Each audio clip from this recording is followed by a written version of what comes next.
Today, we're going to get into a legal puzzle that is so weird, so backwards, that people have been arguing about it for more than 60 years. It's a story that puts a simple handshake deal up against the cold, hard letter of the law. And trust me, the result is probably going to leave you scratching your head. So picture this. You sign up for, say, a 3-year streaming service. An hour later, you get buyer's remorse and you call to cancel. But they just say, nope, sorry, a deal's a deal. And then they keep charging you every month for 3 full years, even though you never log in once. Should you have to pay for all of it? I mean, it sounds totally crazy, right? But this exact problem was at the heart of a real-life court case that went all the way to the top. Okay, so let's get into it. The case is called White and Carter versus McGregor. It's a famous one from 1962 that law students still pick apart to this day. And really, it's just a story about a super simple deal that went completely and spectacularly off the rails.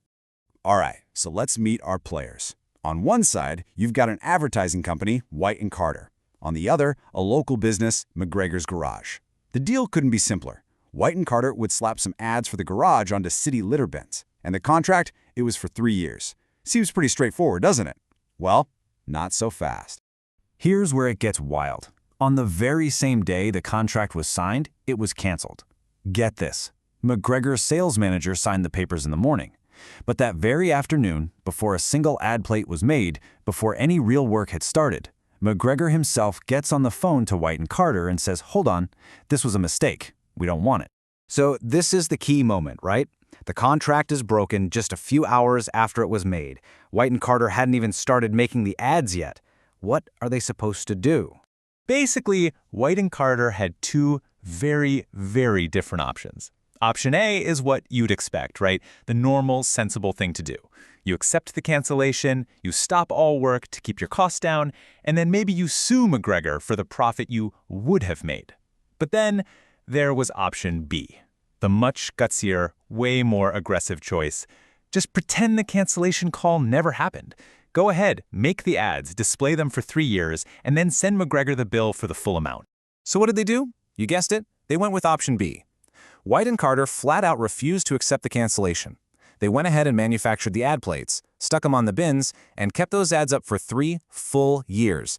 And then they sued McGregor for every single penny of the original contract.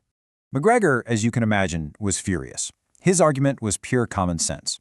He was basically saying, look, I told you I didn't want this on day one. You should have just stopped and billed me for whatever little profit you lost. Instead, you deliberately spent a ton of money for 3 years just so you could send me a massive bill. That's just not right. But White and Carter saw it totally differently. To them, it was simple. A deal's a deal.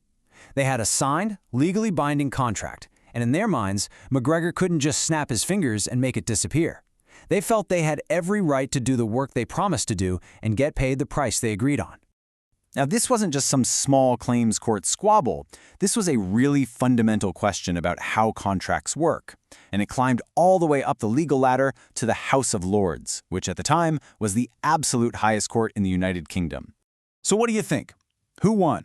The garage owner who tried to cancel right away? Or the ad agency that went ahead and did 3 years of work that nobody wanted? You might want to sit down for this. In a decision that was and still is incredibly controversial, the court sided with the advertising company. They ruled that McGregor had to pay the full price for all 3 years of advertising that he had made perfectly clear he did not want. And it wasn't a slam dunk, not even close. The decision came down to a razor-thin 3-2 vote among the judges.